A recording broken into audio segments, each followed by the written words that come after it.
Olá para todos aí que estão presentes agora, você que está me assistindo, tá? Realmente nós passamos aí por uma temporada sobre uma explicação básica aí sobre provérbios, e provérbios que eu estou me referindo aí é somente o capítulo 1, e ainda não saímos deles para começar a entender como estudar uma Torá, né? E aí estamos colocando alguns pontos principais, que é a base, porque se você não tiver essa base, você não tem condições nenhuma de compreender o mínimo que seja referente à Torá, e a gente vai passo a passo aí avançando para compreender a Torá. Esse vídeo em si, ele tem o aspecto aí de ser um resumo do que já foi dito nos vídeos anteriores, tá? Eu estou colocando aí tralha 1, 2, 3, essa vai ser a tralha 4, que é o resumo de Provérbios 1, e o próximo já vai estar em Provérbios 2. Cada assunto de Provérbios ele é tão contundente, tão importante, tão único, tá?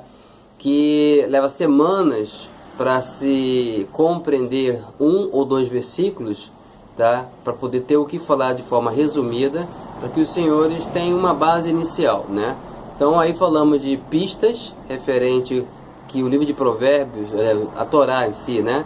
Ela não tem condições nenhuma de ser explicada por contexto, texto, entendendo o texto, que isso é uma ideia oriunda do chamado Novo Testamento e que não tem nada a ver com o livro de Torá. A Torá em si, ela se identifica por pistas, tá? Então, quando você consegue identificar pistas, conforme alguns vídeos anteriores expliquei detalhadamente o que é pistas, você consegue Torá. Então foi aí que comecei a falar sobre o aspecto de provérbios, que ele vai te orientando. E aí vamos montando formas matemáticas. Eu falei sobre valor, né? É igual a função, que é igual a sabedoria mais bons conselhos. Isso implica em entender pensamentos profundos, que é equivalente a encontrar uma pista. Ou seja, o que seja pista? Pistas são assuntos transversais que estão dentro da lei, que é oriundo de uma compreensão da jurisprudência.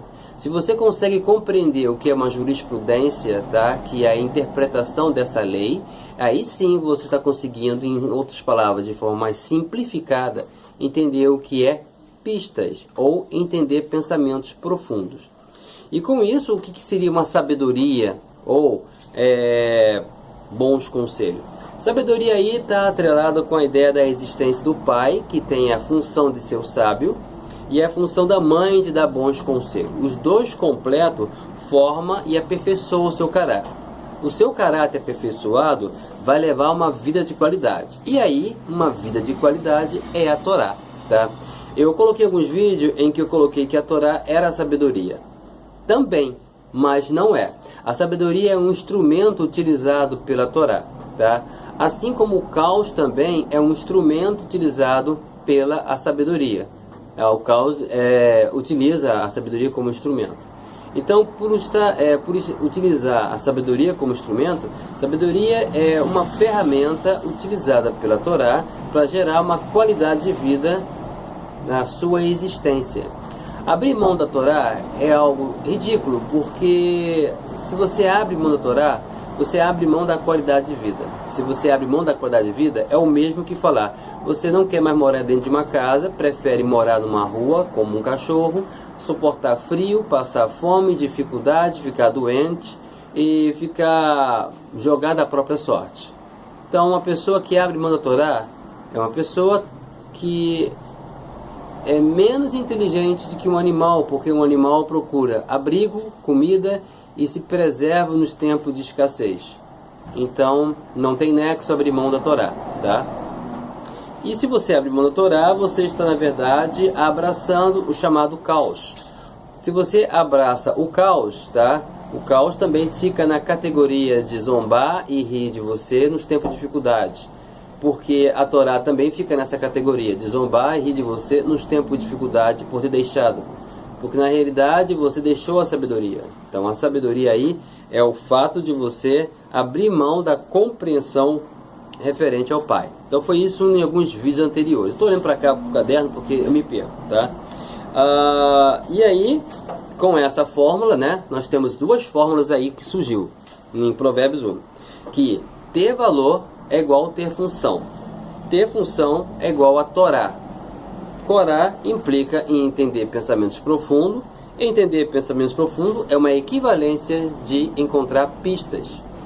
Logo, para você começar a entender isso, a Provérbios 1 ele dá uma pausa para explicar a você o que é ser perverso e o que é um tolo, tá? O perverso, tá? Ele vive cobiçando, tá? O perverso ele anseia pelo roubo. Só que o perverso, ele faz a cobiça e o roubo com satisfação. Ele tem satisfação em roubar e ele tem satisfação em cobiçar. Essa é uma pessoa perversa. A gente quando pensa em perverso, pensa em um bandido, um cara que é, ou uma pessoa que é ladrão, malvado. Não, tá? O perverso, ele é oriundo de todas as classes sociais, tá? Ele pode ser tanto rico, classe média ou classe baixa, tá? Ou pobre. Que aí o que acontece?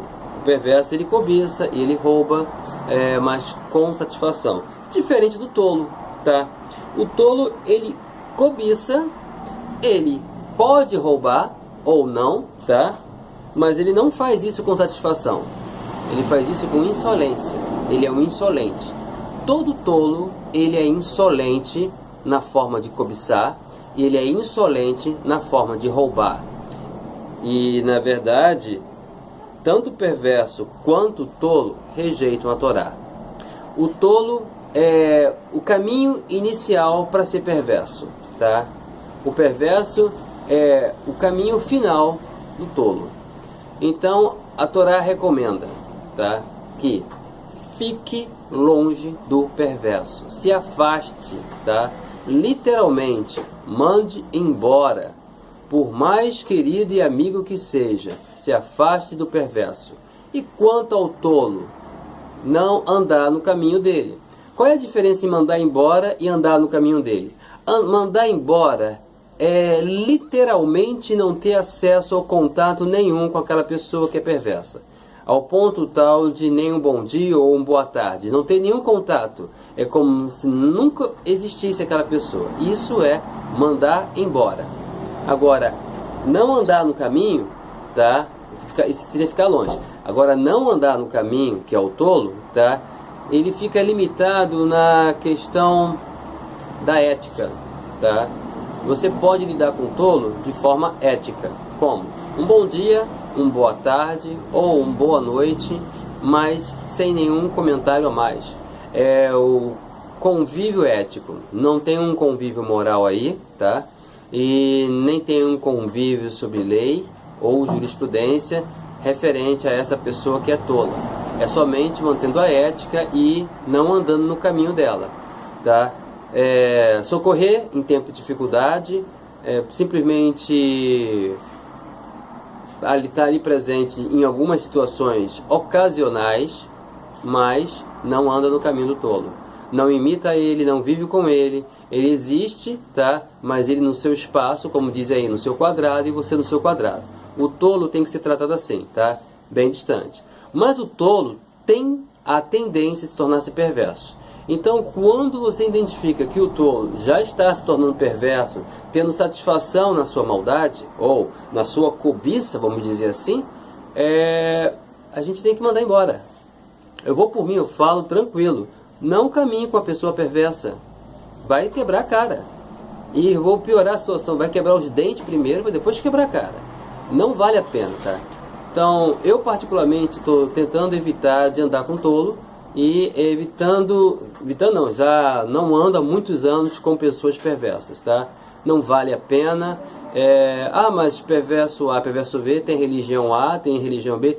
O perverso e o tolo não tem rótulo de fé, tá? O perverso, eu estou falando aí como pessoa, como caráter, tá? O tolo como pessoa, como caráter. O fato da pessoa pertencer a uma referência de fé A e B, C ou D, é indiferente, tá? Isso é indiferente. A questão aqui é saber identificar. Identificou, é perverso? Se afaste. É tolo? Mantenha uma distância considerável. Não ande no caminho. Não são conselhos nem recomendações minhas. é uma recomendação que está aí em Provérbios, capítulo 1, para todo mundo ter acesso. Foi o adendo, tá, que essa pauta de Provérbios 1 frisou bem. Para que ela fez isso? Para que possamos compreender a fórmula seguinte, que vai seguindo adiante. Antes que eu venha explicar esse detalhe, a referência de Torá está o contrário de uma pessoa que tem a tendência de rejeitar a Torá, é abraçar o caos. Você não tem como rejeitar a Torá e não ter o caos. Ou você tem a Torá, ou você tem o caos. Não há o meio termo, tá? O tempo não permite. Então, o caos é igual à diferença do terror mais a tempestade. Ou seja, da dificuldade, desculpa, tá? O caos é igual a dificuldade mais terror mais tempestade. Então, para que exista o caos, tem que ter primeiro nessa ordem, dificuldade. Começou a ter dificuldade, marca de caos. Começou a ter terror, marca de caos. Começou a ter tempestade, marca de caos. Tendo os três, é o caos. Não tendo os três, ainda não é o caos. O caos só existe na soma dos três, tá? Da dificuldade, do terror e da tempestade. Mas tem dificuldade com você ter no Torá? Tem dificuldade. Mas ela instrui você a como lidar com a dificuldade. Tem terror com a Torá? Não tem terror com a Torá, tá?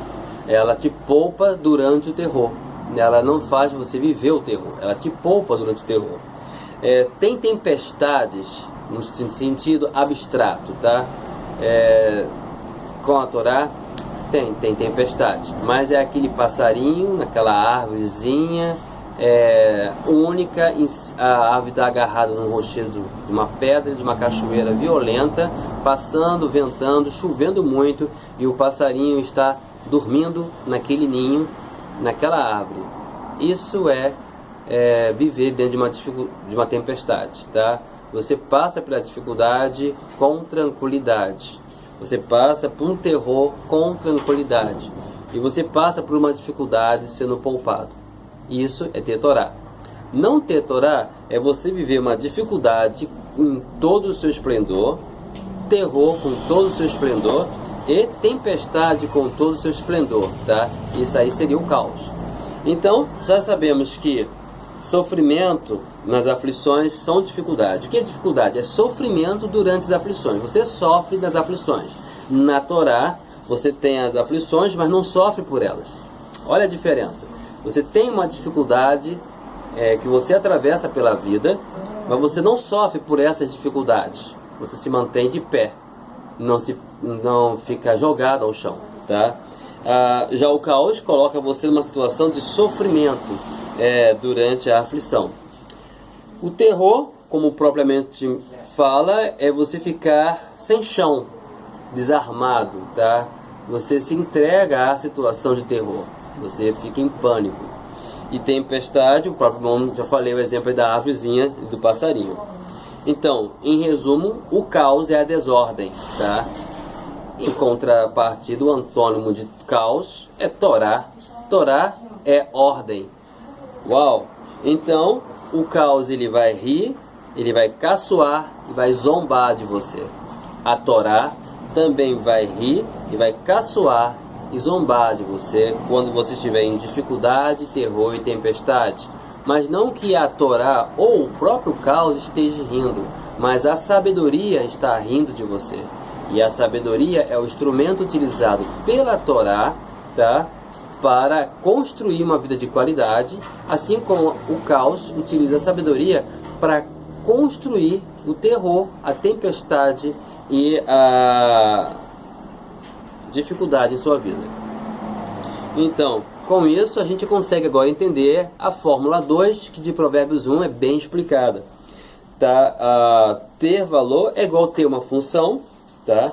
Que é igual a caos, que isso implica ser uma pessoa alienada.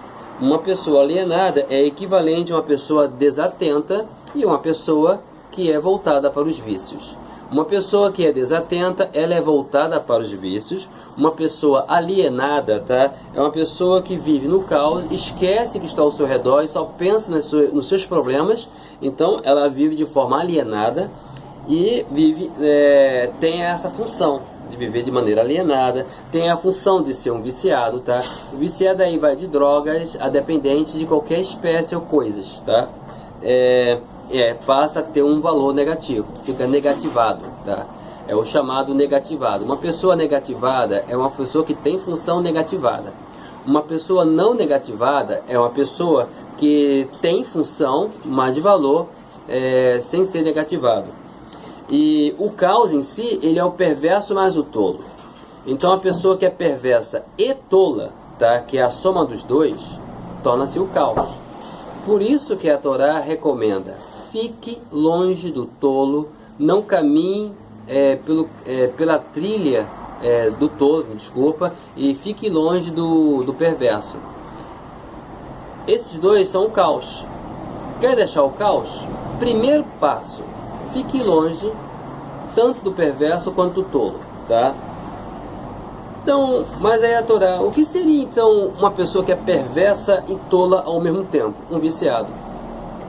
Uma pessoa que é viciada é uma pessoa que é perverso e tolo, tá? É uma pessoa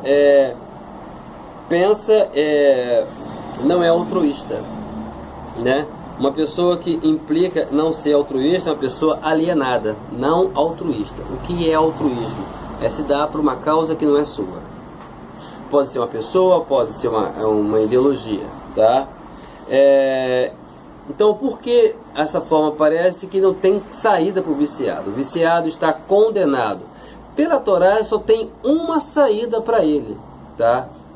Primeiro, ser altruísta. Se ele for altruísta, ele sai dos vícios, tá? E a dependência química é tratada normalmente como se faz nos centros existentes, instituições, né, que trata a química, mas se ele não for altruísta, não tem solução, tá? Ele precisa ter os dois pontos: o tratamento químico, que é fundamental, mas antes disso, ou até mesmo durante, ele tem que ser altruísta. Se ele for uma pessoa altruísta, é uma coisa que se dá literalmente, e isso tem que ser algo genuíno, não é algo superficial. Não adianta falar que eu sou altruísta, é algo que se vê, é algo que se faz. Então, uma pessoa que tem o interesse em abandonar os vícios, tá? Seja ele de drogas, como eu acabei de falar, ou de qualquer outra coisa. Muitas vezes existem outros vícios que são vícios não visíveis, tá? Tem que ser altruísta. Se você for altruísta, 80 a 85% dos problemas do vício é resolvido. O restante é tratado, que é o lado químico, que tem que ter o seu tratamento. Porque ser somente altruísta e não tratar o lado químico não ajuda muito. O lado químico ele tem uma soma aí, tá? Então tem que ter acompanhamento com especialistas, com pessoas formadas na área química, mas eles são limitados também. O altruísmo vem de você. Então, com essa fórmula, por que essas fórmulas elas vão ter algum impacto na minha vida? Para te dar orientação como lidar com a pessoa que é viciada. Primeiro passo, levá-la a um altruísmo. E se for necessário, se tiver um caso avançado, tratamento químico, tá? E já sabemos que uma pessoa que é tola e é perversa, ela só pensa em si, tá? É uma pessoa que é desatenta em tudo e vive de maneira alienada. Então, o alienismo, né? Alienada, esqueci a palavra. Se alguém souber da palavra aí, manda aí, alienismo, agora não estou lembrado, tá? Uma pessoa que vive de forma alienada, tá? É uma pessoa que vive pelo caos. Torá não aceita você viver de maneira alienada. Você tem que ler, tem que se instruir, tem que avançar. Se hoje você está indo bem, você está no nível, mas esse está indo bem daqui a 2 anos, não está indo bem, está retroagindo. Tem que estar sempre avançando, melhorando, se superando, modificando, tanto esteticamente, quanto mentalmente e também no seu caráter. Isso aí tem tudo a ver com a ideia de você ter um valor, ter função, tá? que é igual ao caos, de forma negativada, não sendo uma pessoa altruísta, desatento e vivendo implica em ser uma pessoa desatenta com os vícios. Bom, isso aí foi um resumo que eu fiz referente a Provérbios 1, eu fiz esse comentário nesse período aí. Os vídeos aí, se corre, que tem passado, está chovendo muito por aqui ultimamente. Eu falei muito sobre, em resumo, tá? Não rejeitar a Torá, manter sempre a ordem, tá? E ter esse objetivo. Então, o fato de você tratar a Torá como algo assim, de fé, ela vai bem mais do que isso. Ela vai como uma instituição de vida, tá? É o que mantém a ordem para a sua existência. Você não tem escolha. Ou você fica com a Torá, ou você fica com o caos. Abrir mão do Shabat também implica abraçar o caos. Então, o Shabat também tem a sua importância porque ele constrói a ordem. É uma coisa que você tem que lutar para que não perca. Se você não cuida, muitas pessoas querem ter o Shabat, né? Mas querer não é possível querer. Tem que ter condições de ter. Shabat é uma condição, uma luta para você que tem. Você precisa construir, é algo para ser adquirido, tá? O fato de querer ter um Shabat na sua vida não dá o direito a você ter um Shabat. O que dá direito a você ter um Shabat é quando você luta por ele, briga por ele, vive por ele, tá? E o Shabat não é religioso, é uma ordem e uma qualidade de vida. Fica aí o comentário que eu fiz, foi 21 minutos e 42 segundos de vídeo com os senhores. E acredito que os próximos vídeos vão ser muito mais impactantes, né? Vou entrar em Provérbio 2. Então, um shalom para todos aí. O vídeo passado, os meus filhos fizeram o favor de apagar, então não tive como colocar no ar. Estou colocando esses aí. Um shalom para todos e um shalom, né? Tchau, tchau.